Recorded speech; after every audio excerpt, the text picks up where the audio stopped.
How do you think that the world would look like if you spoke another language? Do you think you would be able to see more colors? Would you have a better sense of orientation? Would you be unable to count? Or would you have the ability to perceive present, past, and future simultaneously?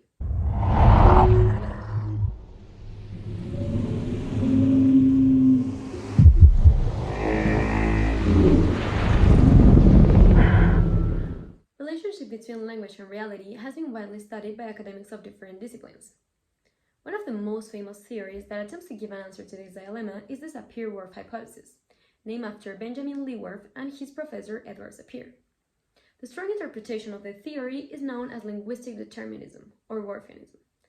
And according to this theory, human thought is shaped by language, leading speakers of different languages to perceive reality in a different way. Supporters of Whorfianism usually cite following examples to prove the theory. In Australia, the community Cook Tayor lacks terms for left and right. Instead, they rely on absolute orientation and use the cardinal points. For example, for me this is my left and this is my right. And for you, this is your right and this is your left.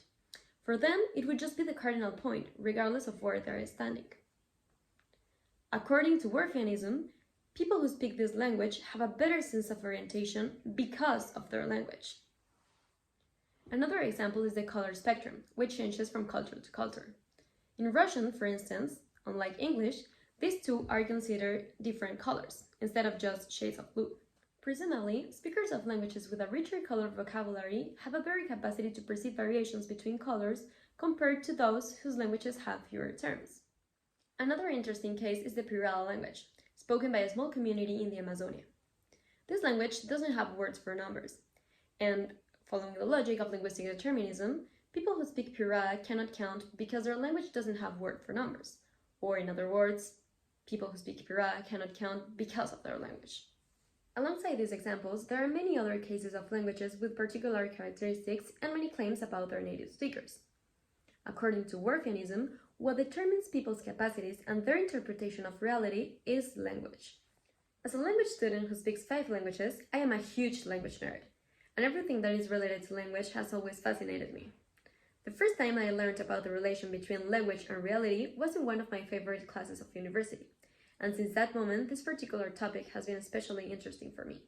I really like to compare languages and their peculiarities, even in basic examples, like differences between languages which use grammatical gender. For example, in Spanish the words sun and moon are sol, which is masculine, and luna, which is feminine. On the other hand, in German, the word sun is die Sonne and is feminine, and moon is der Mond and is masculine. I was talking to a German friend and she told me that she could never see the sun as masculine, but I grew up listening to this song. Oh señor sol, sol, mi querido sol, brilla sobre mí. Oh señor sol, sol, mi querido sol, escondido por ahí. However, even if the idea that our language shapes our reality sounds tremendously interesting, even romantic, linguistic determinism has been proven wrong. The fact that a language has lexical gaps doesn't mean that speakers are unable to have the mental concept or even express it. For example, in Spanish we have the words te quiero and te amo, which are both translated as I love you. This doesn't mean that English speakers are unable to tell the difference between platonic and romantic love. They just use different linguistic resources to express the nuances of the feeling. Linguistic determinism mixes up causes and consequences.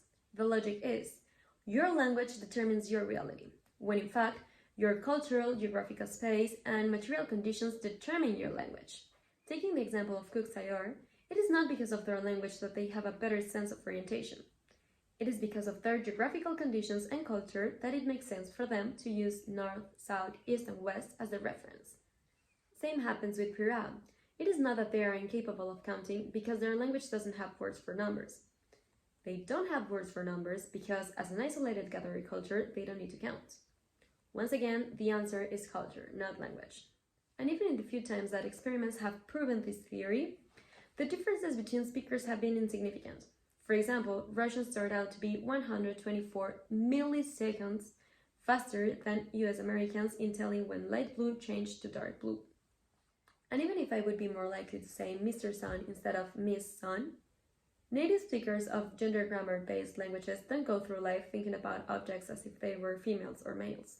While linguistic determinism typically centers on a monolingual point of view, the more I learned about the relation between language and reality, the more I was fascinated by it and the more I tried to relate it to my multilingual experience.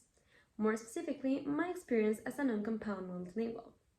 The way I can contribute to the debate about relation between language and reality is by analyzing the way in which we as language learners navigate this process. Although our language doesn't determine our conception of the world, learning a new language definitely expands our perception of reality. On one hand, it gives us cultural insights, and on the other hand, it provokes us to conceive things and actions in a different way. By learning a new language, we gain access to unique cultural nuances. Realia are a great example of this. Every time we learn a realium, we conceive a new concept, and therefore our perception of reality grows. One of my favorite words in Italian is abbiocco, which refers to the feeling of drowsiness after eating a large meal. It is really interesting how each culture names different realities, and I love that in Italian, every time I eat, I can say, ho mangiato così tanto che mi sta venendo l'abbiocco. Even leaving culture aside, as language learners, we do engender new concepts, because we interpret the new language through the framework of our own native tongue. Looking for more examples of linguistic determinism, I found a comparison between English and Spanish when it comes to describing situations just like this. An English speaker would probably say, he dropped the phone, while in Spanish I would say, se le cayó el teléfono, which could be translated as, the phone fell from him. In Spanish, we'd use this construction when we want to express that what happened was unintentional. In this other example, an English speaker would say, he broke the vase, while in Spanish we would say, se le rompió el jarrón, which could be translated as, the vase broke. The conclusion of this type of examples was that if we showed the same accident to English speakers and Spanish speakers, English speakers would remember who did it because their language requires to say, he did it, he broke the vase, while Spanish speakers would be less likely to remember who did it and would pay more attention to the fact that it wasn't intentional.